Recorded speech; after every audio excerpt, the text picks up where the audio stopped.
Merci de nous rejoindre sur Ivoire 365 TV pour notre journal télévisé dont voici les titres.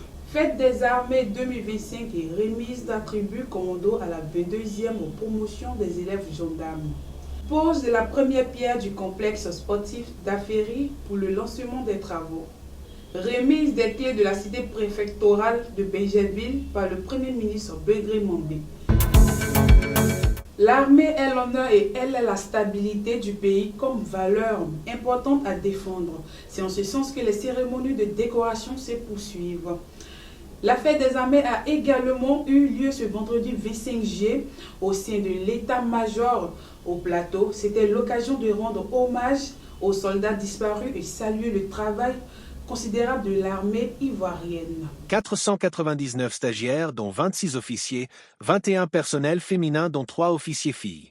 Ce sont les chiffres lors de la cérémonie de remise des attributs commando qui a été officiée par le ministre d'État, ministre de la Défense, Téné Birahima Ouattara, ce jeudi 24 juillet 2025 à Agban. Ce sont des éléments qui sont formés pour faire face en tout lieu, en tout temps, en toutes circonstances, à toute velléité de banditisme, de désobéissance civile, et j'en passe, de déstabilisation et des institutions de la République. Ce sont les gardiens de la République, en plus d'autres forces de défense et de sécurité. Le vice-président est chargé de la promotion du panafricanisme au sein du parti politique PPACI.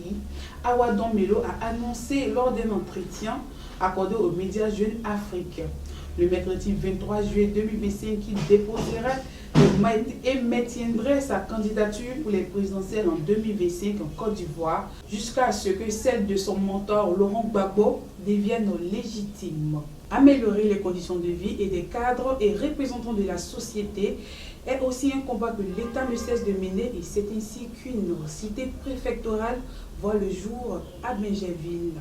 Le Premier ministre Robert Begré Mambé a procédé à la remise des clés de la toute première cité préfectorale à Bregbo-Benjerville en compagnie de plusieurs personnalités dont le ministre de la Communication, Amadou Koulibaly, le jeudi 24 juillet 2025.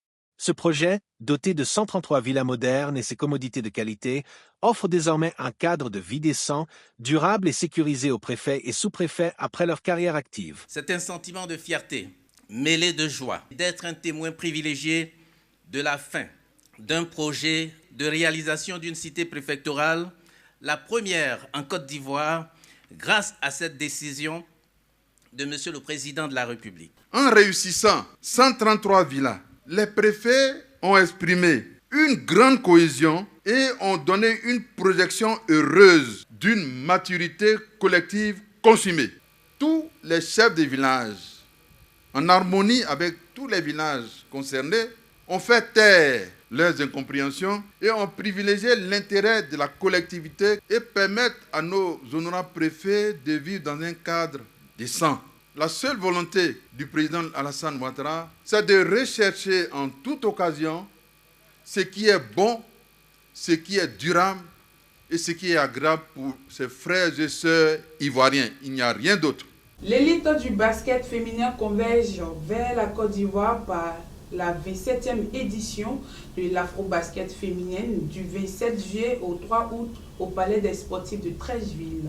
L'occasion est belle pour réunir les populations et permettre à l'équipe ivoirienne de briller à domicile en rapportant ce trophée qu'il a déjà été à 4 reprises par le Nigeria. Looking to attack on the inside, beautiful play. En parlant toujours du sport, la CAN féminine 2025 a opposé le Maroc au Nigeria ce samedi 26 juillet 2025 à Rabat et l'équipe féminine du Nigeria a remporté le trophée en gagnant 3-2. Le sport était un outil de renforcement de la cohésion entre les populations et c'est ainsi que les infrastructures sportives sortent de terre pour favoriser cet effet. Le ministre délégué en charge des sports et du cadre de vie, Adjé Silamech, a procédé le jeudi 24 juillet 2025 à la pose de la première pierre du complexe sportif d'Aféry. Cela vise à développer les infrastructures sportives et à faire de la Côte d'Ivoire une grande nation de sport comme prôné par le président Alassane Ouattara. Les préparatifs de l'indépendance en Côte d'Ivoire se poursuivent et la ville haute se mobilise à travers des réunions et sensibilisations en vue d'organiser la meilleure fête d'indépendance. De même, la police nationale se renforce et le lancement de l'opération Vacances sécurisées 10 a eu lieu à Boaké en présence du ministre de l'Intérieur et de la Sécurité, Varando Diomandé, et les ministres Amadou Koné et Assaoré Konan. C'est tout pour ce journal télévisé et nous vous remercions de nous avoir suivis et vous disons à très bientôt pour de nouvelles revues de l'actualité.